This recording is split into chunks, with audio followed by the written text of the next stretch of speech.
Hello, beautiful moms and entrepreneurs. My name is Sharon Walker, and I'm your host of the Unbreakable Mompreneurs podcast. This is a place where we come together to learn, grow, and inspire. So sit back, relax, and let's get started. Hello, Unbreakable Mompreneurs. I'm your host, Sharon Walker, and today we are here with Sharon Gillenwater. She has an amazing story where she has had a business and she has sold it, and I'm going to leave it at that so that she can fill in the details. So Sharon, how about you introduce yourself? Well, thanks for having me, Charisse. My name is Sharon Gillenwater, and I started a company back in 2008. Sorry, it's still early here. And I sold it in 2022 for $25 million in cash. And I had no venture capital funding, and it was bootstrapping all the way. It was quite a struggle at times. And so now I'm out here telling my story because what I learned, it took a year after I sold to really realize what a rare achievement that was, particularly for a woman with no venture capital. Right. And so my new mission is to demystify entrepreneurship for everyone, particularly non-traditional founders like me, and encourage other people to take the entrepreneurial leap, and also educate them along the way about all aspects of building, scaling, and selling your company and what that process looks like. And I have a book coming out on May 16th that chronicles the whole journey, my whole career journey, and particularly the journey with Boardroom Insiders, the company that I sold in 2022. That is fantastic. And you are the exact person that I would love to have, or I'm happy to have on the show, because your story is exactly what I want everybody to get to when it comes to being an entrepreneur. And I'm sure in 2008, you had no idea where you would be when you sold it. I'm assuming, right? So true. In fact, I have many anecdotes that I share about how I did things wrong in the beginning or not optimally, because I think I myself didn't even believe that I could get there. I was using my tool that I was building primarily for my consulting business. And I had dreams of making it a standalone product, like a software product, but I had no experience building software. I was a non-technical founder, so it did feel like a big long shot. But I learned so much over the years, and also critically brought in people who are much smarter than I was and much more experienced in the areas that were critical to my success. And so that was a major lesson. That's amazing. So can you just kind of describe it so that we're not on an edge? What was the company that you built? So the company was called Boardroom Insiders, and it was a software as a service company, which means, it's a cloud-based tool that customers could access online. And the main users of it were tech marketers who were looking to support their sales teams being able to sell into the C-suite. That means selling directly to CEOs, chief information officers, chief financial officers. And at the time, tech was making a big transition into C-suite selling because, as we know, tech became critical to every company. And particularly, during the pandemic, and then it's continued ever since. And when those deals approach 8-9 figures, it gets the attention of the C-suite, and they say, whoa, before we approve this, we want to know what this is all about, and sometimes meet with the executives from the vendor side. And that was something new back in around 2006 to 2010. And salespeople did not know how to navigate that. They were used to talking about product features and benefits, and suddenly they're having to shift to kind of a one-to-one engagement with prospects, talking about business impact for that prospect and having to understand what are their business initiatives that their offering is going to help drive. And that was a whole new type of conversation. And they needed information on those people and their businesses to be able to have those conversations. So our platform provided an easy turnkey solution to that. So did you have any experience in that before, or is that something you teamed up with some people and you created? Well, I had experience in consulting around those conversations Mhm. and the methodology for collecting the right information to drive those conversations. So it all started when I was hired by the marketing team for the CEO of a company called Sun Microsystems. Mhm. And his sales team had 200 what they called must win accounts. And Wow. so they went to the CEO and they said, we want you to have 200 conversations with the chief information officers of these must win accounts. Wow. And so the CEO is like, okay, well, I need everything on them that you can give me, what their hobbies are, what their backgrounds are, what they're talking about in the press or on earnings calls, Mhm. or what their bosses, the CEOs, are talking about on earnings calls. I want to know how I'm possibly connected to them through organizations, corporate boards, past employers.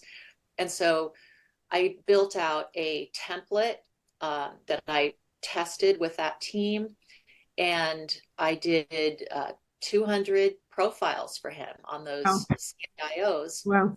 And he, they used them, and the program was successful.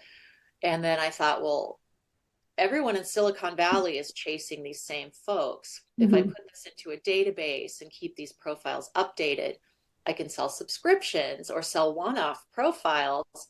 And I can just sit in my pajamas with my two little kids here at home and watch the money roll in. Yeah. And so that was the idea. It didn't exactly, it wasn't that easy, Mhm. but that was the idea. I wanted to shift. I had been doing this marketing consulting for a number of years, and I loved it. And I'm kind of a workaholic, so I never would turn down a project. So I was working tons of hours. I was making great money, but I knew that for my own sanity and for my financial future, I would prefer to move my income to something that was separated from my billable hours. So Gotcha. the idea of creating a software as a service product, a subscription based revenue product, was very appealing because it didn't depend on my personal hours. That's cool. And you mentioned a few things. So the big deal right now, because you mentioned somebody came and said, here, there's 200 must-win people that we have to talk to our companies. And so if listeners have you ever heard of the Dream 100? I guess is what I'm asking. Oh, So the Dream 100 is kind of the same thing. You write a list of all the people, and if you're in an industry, it's like who can you touch and who can you reach out to help grow your business. And so they came with their homework, obviously double that, and because of that, it was able to be successful. And you came up with an idea, and you were flexible enough where it just kind of, hey, this is another option that would work. And clearly, yes, it wasn't that easy because it never is, but I like all those things that you talked about because it's those business strategies that so many, if you research business and you learn about it, you did exactly those things that happened to get you to where you are.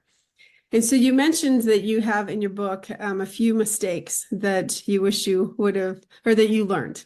So would you mind sharing one or two of those things that hindsight's 2020 you wish you would have known now? yes.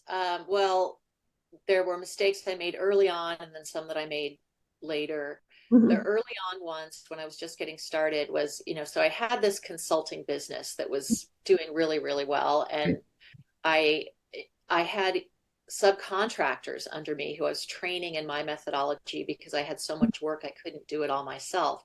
So it was, it was a thriving little business, bringing in sometimes 25, 30,000 a month. And then I would pay out my consultants, pay my Mhm. expenses. And there was a time of about 2 years where I was straddling both businesses, although I continued consulting for quite some time after that. But I would take some of my money from my consulting business and use it to pay expenses for Boardroom Insiders, like the development of the first database or paying out contractors for Boardroom Insiders. And I didn't keep good track of that. And I thought it wouldn't really matter. And that's one indicator that I really didn't believe in my heart that this was going to turn into something bigger. Mhm. Sorry, my notifications are on. I'll turn those off. No, mine Um, just did the same thing. So that's I really didn't believe that it would be something bigger because I wasn't keeping records as I should have. And so I brought in a partner in 2010 and we had to clean a lot of that up and some of the records just were not there. So it didn't benefit me because later I was able to get some of that money back. Um, but I know I put in money that I never saw a return on. gotcha. Um, because I just didn't keep good records. So that's one example. Much later, a big mistake, and I think it's one of the biggest that I made was starting in around 2008. I hired an offshore research team in India, and it was through a vendor, and that vendor sourced and built that team up, trained the team with my support for many years. And I did not go and visit them in person until 2019. So Wow. over 10 years, it took me Wow. to really go and visit that team. And within I one, don't understand. Pam really didn't believe that. I'm really sorry, something turned on. It's okay. Cancel. I'm very sorry. No, Siri's always Um, listening. No. hopefully you can edit or your viewers won't mind. But I didn't visit them until 2019. And Mhm. in one day I realized, oh my gosh, I have been so underutilizing the team. By then the team was Wow. about 25 people. And I spent 2 weeks with them. And after just a couple days, we had ideas that were going to save us thousands of dollars a month. So I really wished I had gone there. And the reason I didn't is because, for the first 5 years, we had no money. And I had little kids. I didn't have 2 weeks to go to India Mhm. and, pay to be there for that long and be away from my family for that long. But it was a bad decision because we could have been getting those benefits all along, and it would also have created better connectivity between Right. that team and my U.S. based research team because we had a hybrid model where we offshored a portion of each profile, and then the U.S. team would pick it up and finish it and do all the heavy lifting, and it was like a 24-hour work cycle. Wow. So it was a great model, but Mhm. very underutilizing that team for many years. Right.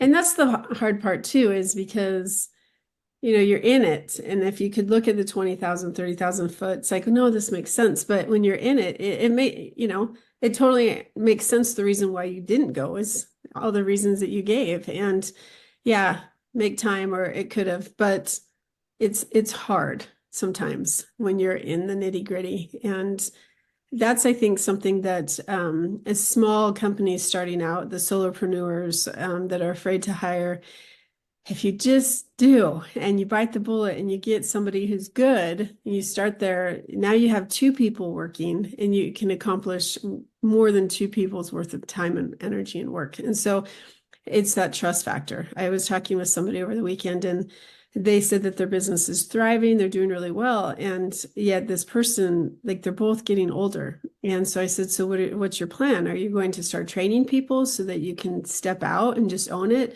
No, no, no, no. We'll probably just sell it because nobody will ever work hard enough. And I said, there's people out there. You just have to trust. And so that's the part that getting to know people and trust people is a hard step. And so how did you, because 25 million is a lot. So how did you scale to go from where you were to trusting people to scale? Well, we didn't even start scaling until 2016. So Okay. I started it in '08. My partner joined in 2010. We spent a couple of years revamping the product because remember, I started off with those 200 profiles and then I kept getting orders for more through my consulting business. So I don't know, when he joined, we were I don't even remember, 400, 500 profiles. And at one point he said to me, I can't sell this if we can't define what's in it. Mm-hmm. And I was so embarrassed. I'm like, duh, why didn't I think of that? Because you go and you have a sales conversation. It's like, well, what's in your database? Mm-hmm. Oh, we have like some CIOs, and most of them are Fortune 500. But then we had one customer who was selling into hospitals. So then we have some hospital CIOs. Nobody's going to buy that, right?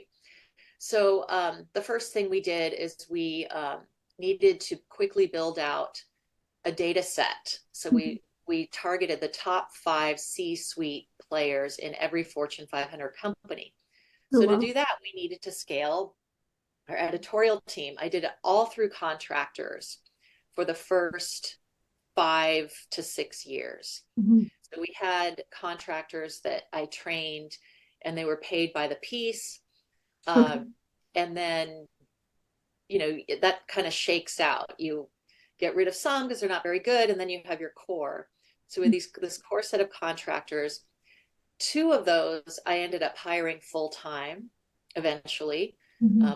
First one in 2017, and then we 2016 is when we hired our first full-time person, which was a salesperson, which is what I recommend. And then 2017, we hired one of our longtime contractors to be on the path to lead our editorial team.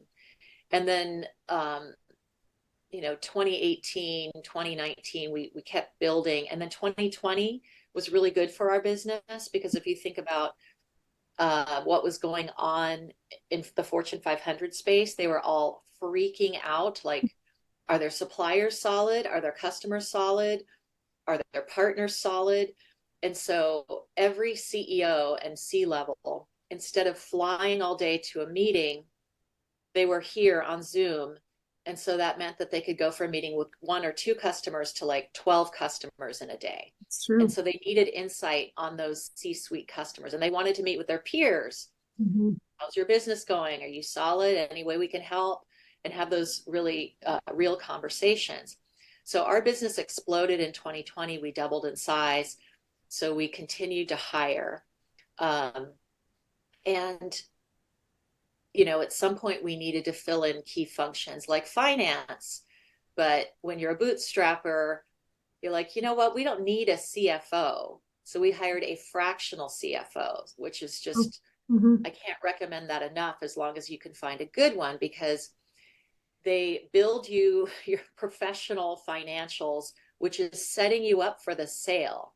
Because when you sell, they're going to want to see several years in the past of these really professionally presented financials that somebody can explain. And then they're going to want to see what you've planned out for the future, your forecast, your scenario planning. Mm-hmm. So we were able to get that from a fractional CFO who used to be a regional CFO for Walmart, for God's sake. Wow. And, had worked through plenty of acquisitions and mergers. And he educated us, and he gave us permission to spend, which is as bootstrappers typically need that, because we're always trying to hold on to our money. And you can actually constrain the growth of your company by not making key investments that you need to grow. And so he gave us the breathing room and said, you know what, it's going to be okay. And he could show us things like, look, even in your worst sales scenario, you can still afford to hire 2 people next quarter. Mm-hmm. So go ahead and do that. Don't be afraid. You can do it. Mm-hmm. So that was critical. And then we did a couple times hybrid roles when we needed a new function, because that's the growth pain. Is, I was doing all the hiring and recruiting for half of the company. My partner was doing it for the other half. And there gets to a point where you're overloaded, like you can't do it. So we knew there was one member of our editorial team who was just passionate about all things HR, and that's where she really wanted to go with her career. And she was even taking classes online in HR management. And so the first thing we did is we gave her a project to manage our summer internship program, and she did a phenomenal job. Mm-hmm. And she took all the materials we created for those interns, and she repurposed them for a general onboarding program for our company. Mm-hmm. And so I went to her and I said, how would you like to be half-time in a recruiter role? We don't need a full-time one right now, but we do need support. And as we grow, you can move full-time into that and it'll come with, a nice raise. Did the same thing with product management. We had a member of that same team who had earned a master's in data and analytics while he was working with us. And he was really into our product. He used to find bugs and he would ask questions. He was curious. So I went to him, how would you like to move half time into this kind of a role? And it seems a little bit counterintuitive, but it worked beautifully. Mm-hmm. And I think it allowed us to hold on to two stellar employees Mm. who were on the path to go somewhere else, which would have required them to leave our company. And we didn't want them to leave our company. We Mm-hmm. wanted to provide them with new opportunities. So those were some of our hacks for scaling, while not either running costs out of control or potentially bringing in new hires that weren't going to work out, Right. who maybe weren't a great cultural fit or a great fit for our product and what we were selling. I like that because a lot of times you think that you have to hire somebody full time, that, oh, we're growing, so we got to hire somebody full time. And what I like and what I heard is a fractional CFO that had a ton of experience. And so they were able to set you up because they had that and you didn't have to pay them full time. Then you have other people that come and work for you. They prove themselves, they improve themselves, and then you're able to go from a part-time to a full-time. So you're not having to pay all the benefits. You're not having to pay some of those things until they've proven themselves and that you want to keep them, and then you pull them into a full-time position. And I think, you did so many things so right that that it really does help the organization. And that's why you had the success that you did, is because, you hear some people where they just go and they hire a whole bunch of people and they're not prepared for them. They're not going to train them. And then, they have to pay benefits and they invest so much time and energy and they might not stick around because it wasn't a good fit. So I love hearing your story and how that worked out. What do you think was the hardest part about building your business? Oh, so many things. Mhm. I mean, the hardest part was just surviving those first 5 or so years where for 2 years, we didn't pay ourselves anything. And I was still Wow. consulting to support my Mhm. family. So I was working really hard every night and weekend. I like what I do, so it wasn't like I was miserable, but I was exhausted. Mhm. Um, but in terms of building the business, the hardest part was getting the pricing and the offer right and getting that defined and nailed down. And we tweaked it for years. And we had a little bit of a different model than most SaaS companies in that there was a white glove kind of high touch Mhm. customer model. So if you think about the types of content we were providing, so it was this database of executive profiles, very, very in depth, expensive to produce. Right. So we were never going to have millions, hundreds of thousands of records. I think Mhm. to this day, even after 2 years under the new company, it still only has like 50 plus thousand records That's still a lot. because it's still a lot, but this is a very rarefied group of people. Mhm. Um, and we needed our customers to be able to request new profiles. When our database was only like 3,000 profiles, you need customers to be able to request new profiles and get them very quickly. So we had to build that into our model. And from a production standpoint, it wasn't that big of a deal. Our editorial team was firing on all cylinders. We'd have India start the profile at night. Our US team would finish it in the morning. So the customer usually got it within 24 to 48 hours. But how do you take out the pricing ambiguity Mhm. when you're working out a deal with the customer? You don't know if they're going to need 10 new profiles in a year or 2,000. Yeah. And you can't have them pay as they go because for them that introduces budget ambiguity, Mhm. because then they'd say, well, we don't know what we're on the hook for here budget wise. So we had to build that into the deal. And so that required my partner, who was in charge of sales, figuring out a pricing model and a list of questions, discovery questions he would go through that could somehow pinpoint how many new, what we called custom profiles they're going to need in a year. Wow. And that was hard. It took years to do. And there was one point where we just said, well, let's take all the pricing risk on ourselves. And we tried it with, I think we did it for like a year and a half, where we would just say, okay, pay 40 grand a year and you can request as many as you want. And the fact of the matter was most companies just didn't get it together to request that many until one did. And suddenly they were ordering 20 new profiles every single day. Wow. For months. And so, we were on the hook for all of that cost. And so then we went back to the drawing board and finally came up with the model that ended up working for us for the rest of the company. But that was the hardest part, and then we went through a period where we just tried to let people buy them online, and that didn't work. We found out that, salespeople who were the ultimate end users of our product and who would be the ones searching for someone's name and land on our webpage, they can expense a $3,000 dinner, but they couldn't expense a $150 profile. Wow.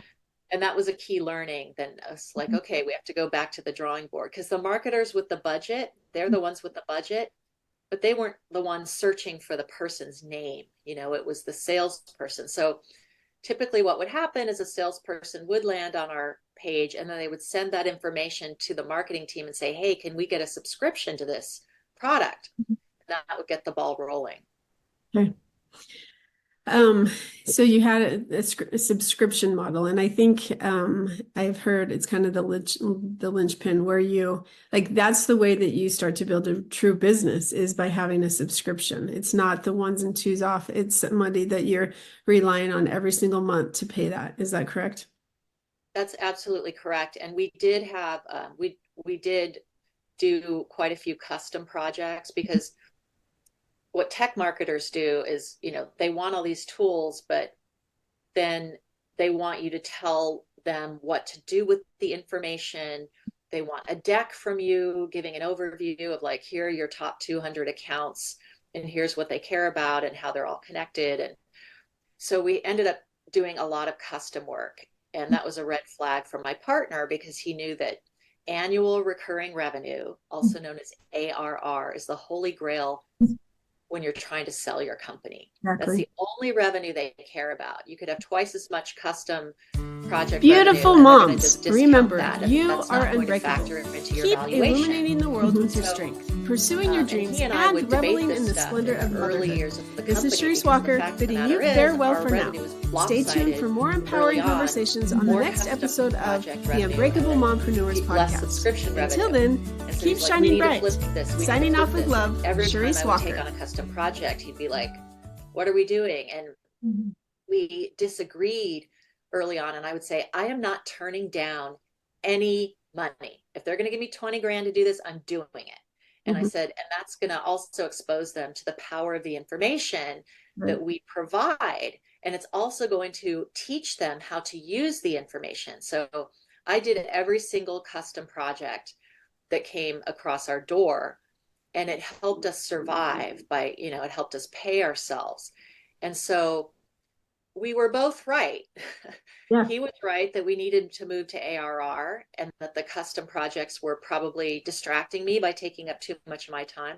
But I was right, because it did keep us engaged with those customers. It did give us insight into what they were trying to accomplish, and it exposed them to our methodology of deep research on people, and then turning that into actionable hooks that you could, open the door to have a conversation, impress them and establish credibility, and ultimately close bigger deals faster with those people. Right. I want to go back. How did you find your partner? Oh, so you talked about, what did you say, your top 100 or something? Yeah. So, I wasn't educated in all of these different frameworks. I was just operating off of pure instinct. Right. And there came a time in August of 2009 when, I had a basic database built, and I had a few people coming to me who found it online and asking questions, and a few little customers, but it just wasn't really going anywhere. And I had taken 125,000 from an angel investor who's a personal friend to build the proper database. Mhm. And once I did that, I was just like, I cannot lose this money. I have to make this work. I have to turn this into a company. And so I got really serious, and I decided in August of 2009 that I was going to make one phone call every single day to someone who I thought could help me. Wow. They were people in the business information industry. They were people who, had sold their company, who had started a similar company. So I just started doing that. And every conversation, most every conversation led to 1, 2, 3 additional conversations with other people that they knew. Mhm. And that brought me to this man named Bobby Martin, who built a company very similar to Boardroom Insiders, except instead of it being focused on people in corporations, it was focused on the industries. Okay. So the transportation industry, and research on the industry, so that you could go in with a transportation executive and you'd be well versed in the issues that are facing their industry. And so he sold it to a company called Hoover's Okay. for like 27 million or something back in 2007. And so he was a great person for me to talk to, and he was very supportive. And we talked once, and then he kept calling me back like once a month, like, how's it going? How's it going? And he was not happy about me consulting. He's like, you got to stop doing that, and really devote some time to this. And then he said, you need to meet my friend Lee Demby. Lee was his college buddy. They'd both worked together in commercial banking. And then Lee was one of his salespeople when Bobby had his first research company, Mhm. and helped make it successful. And then, as part of Lee's earnout after the sale of that company, he had to go and work at Dun and Bradstreet, which had bought the company, and also owned Hoover's. And he said, Lee's almost done with his earnout. He wants to do something different. You need to talk. So we talked over the phone a few times. Then I flew out to meet him in Charlotte, North Carolina. And I'm very like, I'm going to make a decision quick. He's much more cautious. Mhm. So he kind of held me at arm's length for about 9 months, and we kept talking. And then he finally agreed to come on board. And I had originally been looking for a sales leader, Mhm. but the more I talked to Lee, I thought he has so much more to offer. Mhm. His finance background, Right. finance acumen that I didn't have, a huge network. So he came on board in 2010 as a partner in the business, and it was a great partnership. Um, we had we were very different from a skill set perspective, Mhm. but shared values. We had common values, and we had very transparent conversations in the beginning about what our end game was with the company, that we wanted to sell it someday. We didn't know if that was possible. And we had lots of conversations of, well, this could be a nice lifestyle business. So eventually paying us a lot to run it. But we ultimately did want to exit because he had other things that he wanted to do in life. And as did I. So it was important to have that conversation up front, as well as assess whether you have shared values and the kind of culture and company you want to build. Kudos to you because you were persistent, and I love that you said I called one person every single day. Like we can all call one person every single day if we really need help and we don't know. And those conversations not only build your network, but it builds, what happened to you. You got to talk to this person, and it led you to find a partner that was ultimately very good for you. Yeah, it's hard when you're an introvert, which I am. I'm a pretty extreme introvert. but I just forced myself to do it. I can set a goal and do that. And so that was why, for me, what worked was saying one call a day. And if I skip a day, I'm going to make two the next day. And once I was doing it, it was really fun Mhm. because people are receptive when you're asking them questions about what they've done. They want to share their story, just like I'm sharing my story now, and they want to help in general. Mhm. And you're not going to get anywhere by just sitting at your desk with your head down.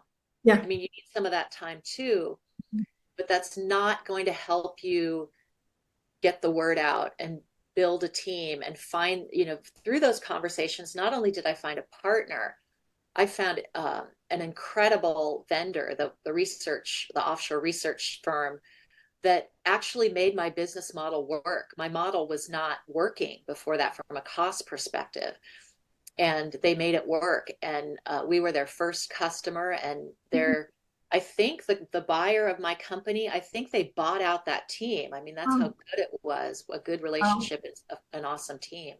Mhm. You're so adaptable. I love that you just, okay, well, this isn't working. Let's try this. And this isn't working. Let's try that. And then, you just keep going until ultimately you sold your business. So how long did it take you from the process where, okay, we're done, we want to sell this, to the point that it was actually sold? Well, the decision to run a process was Mhm. made in April of 21. Okay. We signed with an M&A banking firm in early September of that year. And in the interim, I was just doing research and interviewing bankers, interviewing entrepreneurs. So from the hire to wire, they say, hiring the banker to wiring the money, that was 4 months. Oh, that's not very long. So it was quick. And part of that was because our ownership structure was super simple. The Right. deal was very simple, just like all cash deal.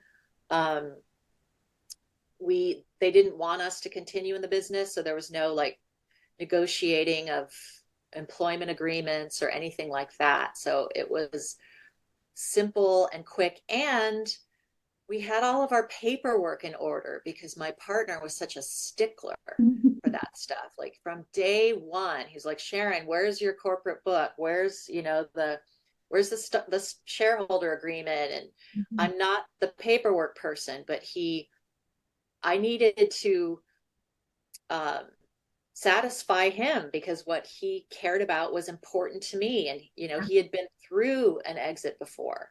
So he knew. And so I just did everything he said. And we got all of that together, and we found the appropriate lawyers and accountants and everything through his network back in um, North Carolina. That's great. So what's your finances look like today? A lot better than they were when I sold. I took a huge financial risk doing Mhm. what I did. And when I started the company, I was in great shape financially. Um, but from the day that I really started making a go of it, it decimated my finances. I didn't save for retirement for 10 years. We weren't paying ourselves enough. So we were living beyond our means here in San Francisco, one of the most expensive cities in the world.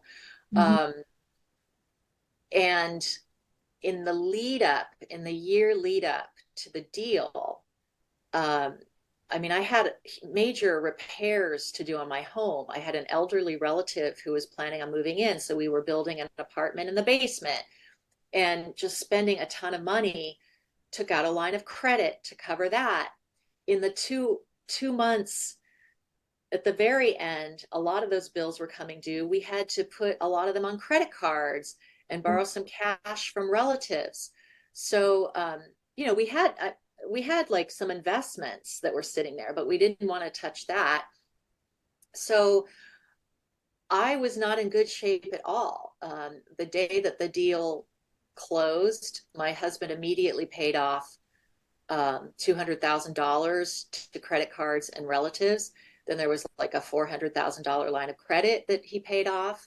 Um, we ended up we ended up paying off our mortgage, which was almost $1 million here in the city, because we had one of those adjustable rate mortgages. And guess when it was going to adjust? This past December. And that whole time we could not refinance because our home was under construction. Oh, Like, wow. I would have preferred not to pay off the mortgage, Yeah. but we had to because it was going to double. And so we paid that off. So immediately, like, I walked away with, after tax, 9 million.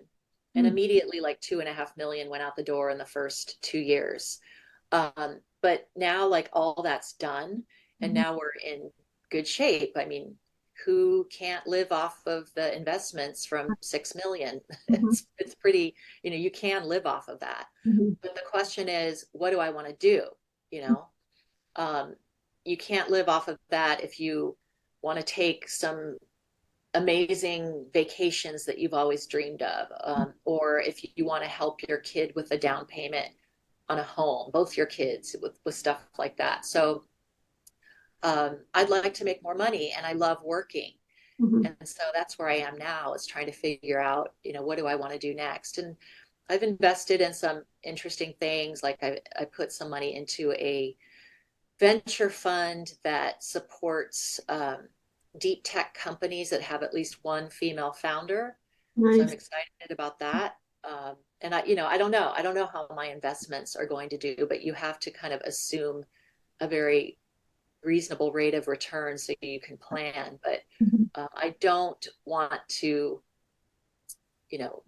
never make another dollar in my life. I am interested in doing something else. And I think in every entrepreneur, that's the nature. You sell something and okay, now what else can I do? It's not content living off that, where some people would be. So Yeah. I love that. I love that you're doing that.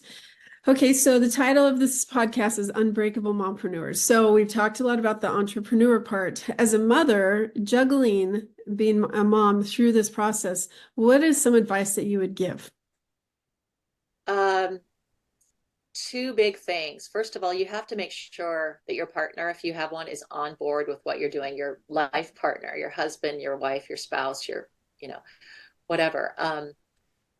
My husband was fully on board, more supportive, and believed in me more than I believed in myself, and he loved the child rearing and shuttling the kids around and taking them to sports practices and picking them up from school and doing the grocery shopping and taking them to play dates. He loved all of that, and he did all of that for us. Temperament wise, like, I'm much less suited to that, so it worked out. Right. I would get just completely rattled, having to coordinate pickups and drop-offs, and these other kids have to go here. I didn't like that at all. And so it was a good partnership that way. So make sure your partner is on board. Also with the finances, like, he never freaked out about what the impact was to our finances. He's like, it's going to be fine. It's going to be fine. So that's the first major thing. And the second thing I would say to moms is, and I've just learned this because now my kids are 25 and 22. You worry so much about shortchanging your kids and being a bad mom, and let's not get into the fact that this pressure is not put on dads, really. Yep.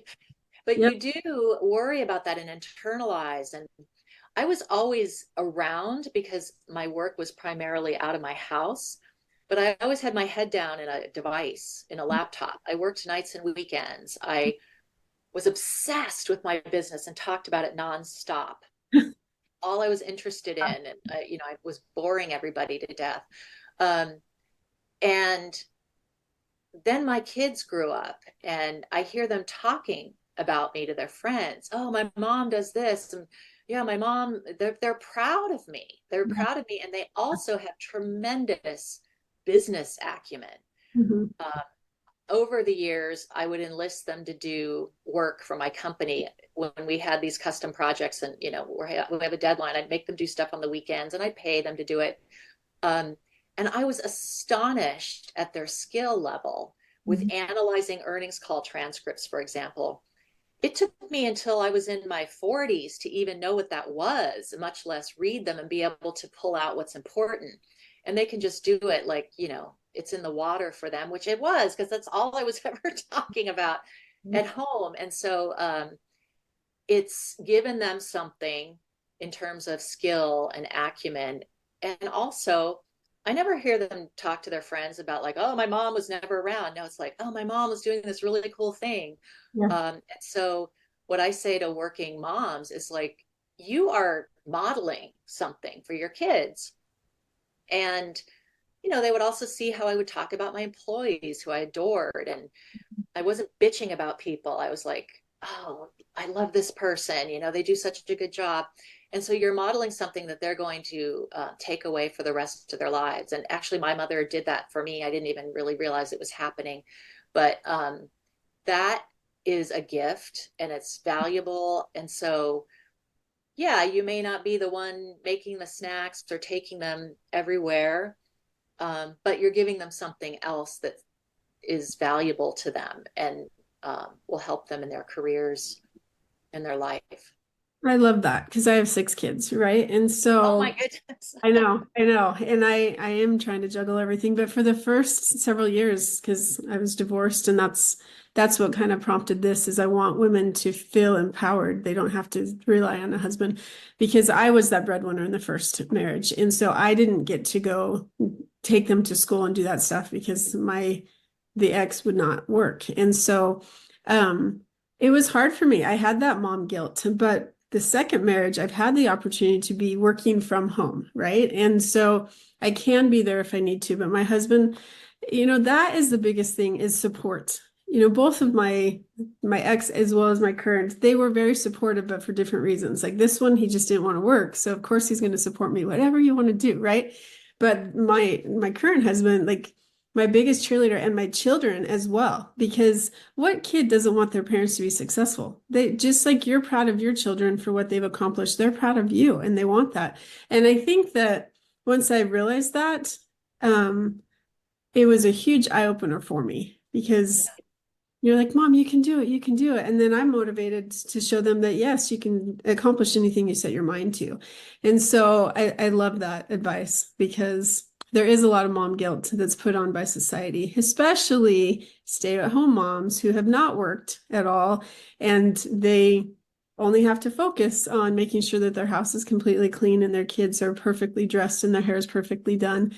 And you bring your kids and like, oh, let's brush your hair in the car, So it's a different world. And for those entrepreneurs that have children, I think we understand each other and we have this bond Yeah, and it's support. it's so true. And I have a whole chapter in my book about how Mhm. I felt about that. And I did try to be like the other moms, the stay-at-home moms for a small period. And then I was like, it's not who I am. Yeah. But then I would say, well, does that mean I'm a bad mom? Mhm. But even in ultra progressive San Francisco, the gender roles, we had lots of dads like my husband who Mhm. also ran their kids around at our elementary school.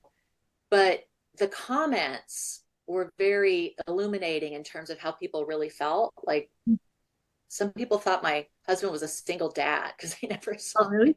really?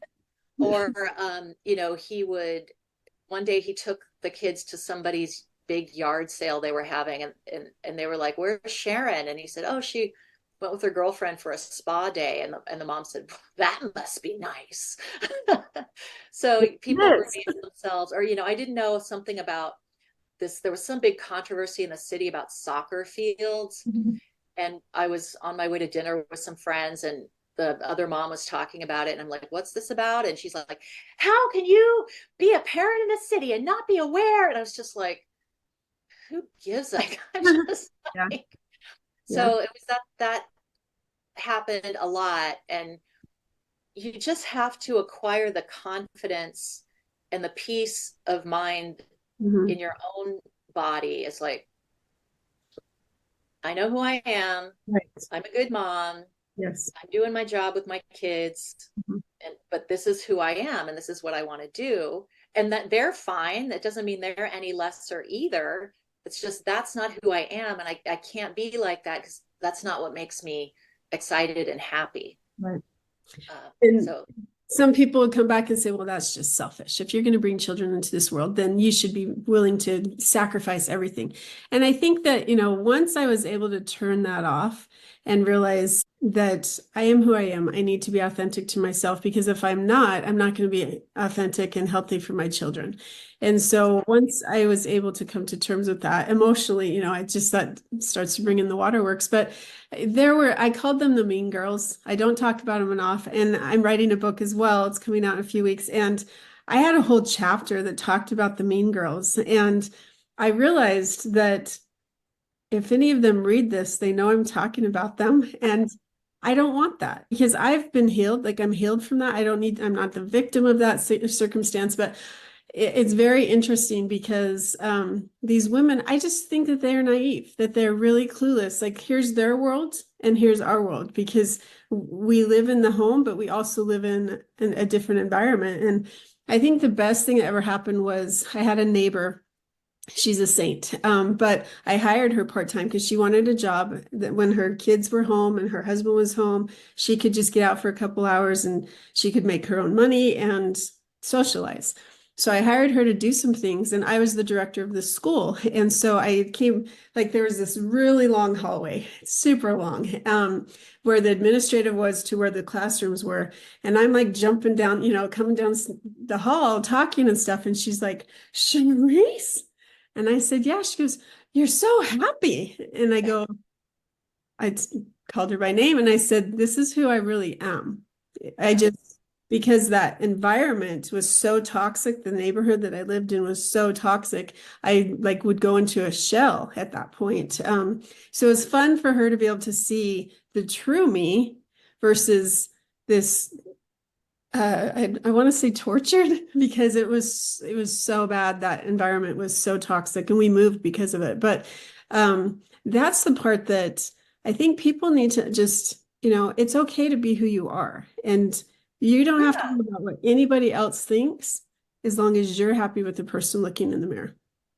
Yeah, and it takes so long to learn that, Yeah. unfortunately. I mean, it did for me, Mhm. because when I would be, on the mom's weekends and stuff, Right. I'd have fun and everything, but I don't want to talk about my kids. I just don't want to talk about them. I Yeah. don't want to talk about sports. I just don't want to talk about the whole ecosystem around kids, because I'm in it so much. I want to talk about other stuff. Um, and I'm still learning, even after I sold the company, I thought, okay, well, now I'm going to retire and I'll travel and whatever. And then I'll go play pickleball, which I enjoy, right? But then I got in the car with a friend of my husband's, and I said, what are you up to? And he said, he's a doctor. And he said, I'm actually working for a tech startup where it's this app to help people with addiction. I'm like, tell me more. And like, I could literally feel my heart going like, ba, ba, ba, ba, ba, ba, ba. And then I thought, I've got to just figure out what I want to do, because I don't want to just do nothing or just relax. And so I started talking to more and more entrepreneurs. And that's when I started realizing I learned a lot that can help people, and I should share it. And it's almost like I found my people, age 57. I joined these different groups, and we have conversations like this, and it's just the most fun for me. And those are my people, the entrepreneurs, particularly the bootstrappers, particularly women, but not exclusively women, who talk about all the things that we've just been talking about on this podcast, and it's fun. Yeah. And I know I said, well, we'll talk about 20 minutes. It's been an hour. Because we can talk about it forever, because Yeah. because business is fun, but so is being a mom. And both of those things to me are just so satisfying. And so I really appreciate you coming on. Any last words of wisdom that you'd like to share? I know Uh, you. I think there's always a lot of fear associated with this for so many reasons: fear of failure, fear of financial problems, fear of not parenting your children properly. And then also fear when you're breaking into something new. There will be a lot of people who will tell you, oh, that's not going to work. Um, and I think you have to really it's important to take in information like, hey, you might have a blind spot here, Right. but consider where the information's coming Mhm. from. If it's from someone who in their interest to preserve the status quo, Right. maybe Right. don't give it as much weight. If it's from someone in your, mom network who thinks you're being a crappy mom, consider that she might have some stuff that she's dealing with. Really, as long as your customers, your potential customers are telling you to keep going and you'll find a way. Um, and also having learned a lot since I sold my company Mhm. about how much VC funded entrepreneurs walk away with after their exit, try to bootstrap that thing for as long as you can. Because what I learned after one of my videos went viral about how much money I made, I had VCs telling me, you know what? If you had raised 20 million and sold for 200 million, so that's, over 10 times, almost 10 times how much I sold for, Mhm. you would probably walk away with less Yeah, than that's you true. did. Mhm. Because I think entrepreneurs, especially in the Silicon Valley bubble, you don't realize how much your equity gets whittled down to single digits. Mhm. And also there are mechanisms in the way the deals are structured so that the investors get paid first. So even if, they get a certain percentage, you still might walk away with very little or nothing because they get paid first. So Right. Yep. think twice before you take money. Oh, and the also the money thing, the guy I took money from, he was already so rich he wasn't going to miss it. So, if you're going to take money from angels, I have 3 criteria. They're Mhm. already so rich, they're not going to miss it. They're not going to be calling you like, how's it going? Because Mhm. that's too much pressure. Um, Secondly, they've been entrepreneurs themselves, so they know exactly what you're going through. And third, they'll give you advice, but only when asked. I love And that. That's good. That's really good. Okay, for those that don't know what a VC is, what is a VC? venture capitalists, so these are firms that, they make their money by investing in businesses. And typically, what they want you to do is just scale that business massively as soon as possible. So they want to give you money and they want you to spend it really quickly and they want you to grow like a hockey stick. Mhm. And then their goal is to either get your business sold off to another company so that they make their money back, or they might sell it to a private equity firm, which then picks up the ball and runs with it and makes it even bigger. So their goal is not to make you successful personally. Their goal is to make as much money as possible. Mhm. And they're typically not interested in businesses that cannot scale massively or like targeting like a niche market like mine did. Like not every company needs to sell into the C-suite. Right. So they weren't interested in us. And they really don't care about anything else but the financials. They don't care about how good your product is. I've had them flat out tell me that. Stop talking about it. No one cares. They care about the money. Yeah. Know who you're getting into bed with. I had a previous company where I raised venture capital and it literally killed the company. Yeah. So I was predisposed to not want to do that again at all costs. Wow. Well, Sharon, you have been a delight to have on the show. So thank you so much for coming. Thanks for having me. It's been a lot of fun. And moms and unbreakable mompreneurs out there, if you are starting out, or if you're this episode actually was for the beginners all the way to those that are selling. So if you're interested in finding out more, Sharon, is there a way that they can get in touch with you? Yes, I have a website, Sharon, middle initial K, Sharon K Gillenwater.com. And you can also follow me on TikTok is my main platform at Sharon K Gillenwater. And then I'm also on LinkedIn and Instagram, Threads, and Twitter. All So right. pretty much anywhere. Well, thank you. Thank you so much. Well, have a fantastic day. Thank you. You too. Beautiful moms, remember, you are unbreakable. Keep illuminating the world with your strength, pursuing your dreams, and reveling in the splendor of motherhood. This is Sharice Walker, bidding you farewell for now.